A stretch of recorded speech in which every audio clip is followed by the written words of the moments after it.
today to thank him again, as I have in the past, for all that he's done, to thank him for the friendship that he gave Leonard, and to voice, as no one else has ever done better, what is both in our hearts and in our future, the Reverend Troy Perry.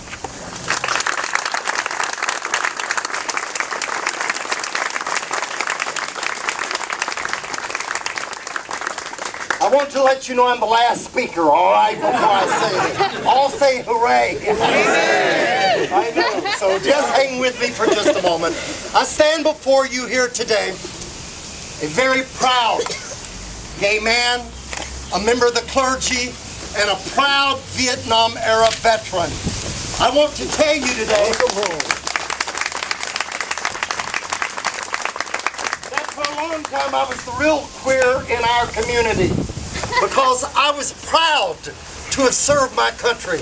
I've got to tell you, mine is a little different from what happened to me in the military. You've got to remember, during the Vietnam War, there were they wanted bodies, and they would ignore people who were gay. I know I had friends, so I saw it in their files, probably homosexual.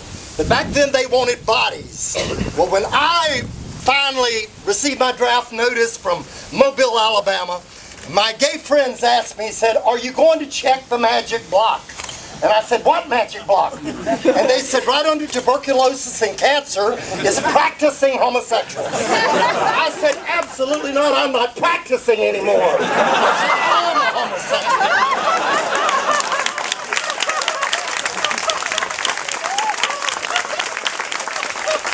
I lasted 3 weeks in boot camp when I decided I didn't like the U.S. Army. And I marched into my first sergeant and said, "Guess what?"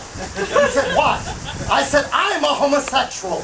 He just laughed. He said, "You're the 15th homosexual." I said, "Well, everybody turns queer in the 3rd week of boot camp." He said, "But I'll tell you what, I'm going to see you to see the psychiatrist, and when the report comes back, you're not a homosexual." He said, "I'm going to kick your butt all over the post." I said, "Groovy, man, just get me there." They never sent me to see the psychiatrist. I ended up with a top secret NATO crypto clearance as a cryptographer in the U.S. Army, and would have died for my country if they asked me to. I want to tell you something. Once I arrived there, I had made up my mind. I told my mother when I came out of the closet, I will never lie again about who I am. And when I went into the military, I want to tell you, in my unit, right off the bat, I had a sense of humor. I was the oldest private there. I was drafted just before my 26th birthday. And so here I am, this old man in this young unit, but they love me. And I got them to all camp with each other. I had them calling each other marrying girlfriend. I can have the lieutenant talking to the general on our base saying, "Girlfriend." That was what transpired and happened with me.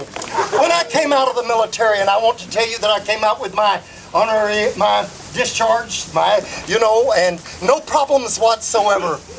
And I look at that, and friends who knew me when I went in the military said, "Troy Perry went in the military as mild-mannered Clark Kent.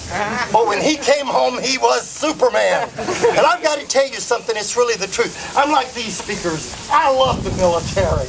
I'm one of those people that looks. Leonard Matlovich was my friend. And I want to tell you two things about Leonard, because I knew Leonard real well. Number one, he was just the sweetest man you could ever meet. It was really the truth.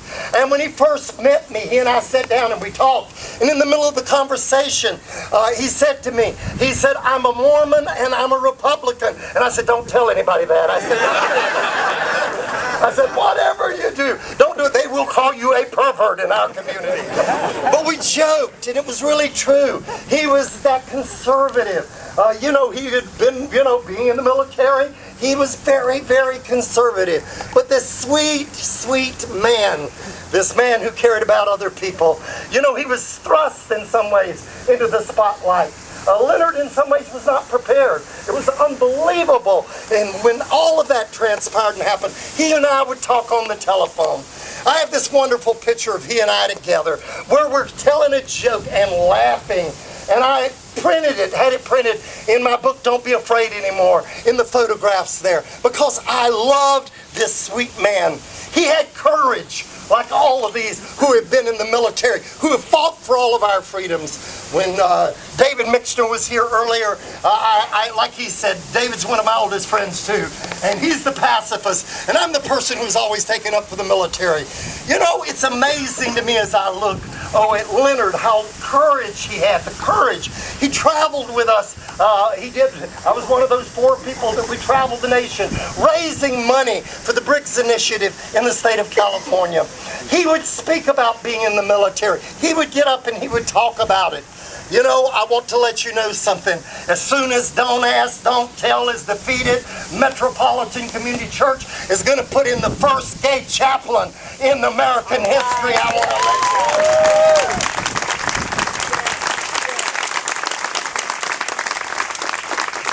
One of the things that I think our community has to learn sometimes is we can be patriotic without being nationalistic. There's a difference for me.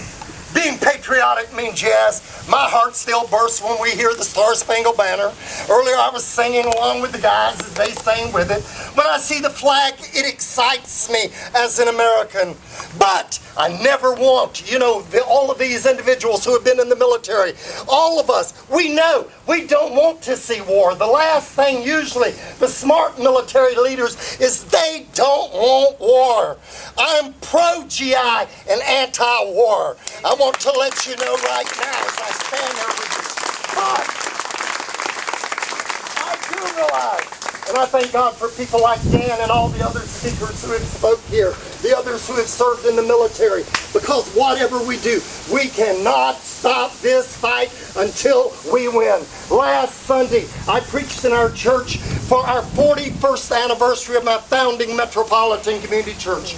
I told our church, and I say to you, our community, here again today, whatever we do, we cannot stop this struggle. To young people, I say to them, just as we do over and over again, whatever you do, as Michael said, marriage is important to me. My partner of 25 years, we married in Canada, came home, sued our state. I performed the first gay marriage in 1970. But I tell young people today, whatever you do, if I die tomorrow, keep our struggle going until we win all of our freedoms. Thank you so much.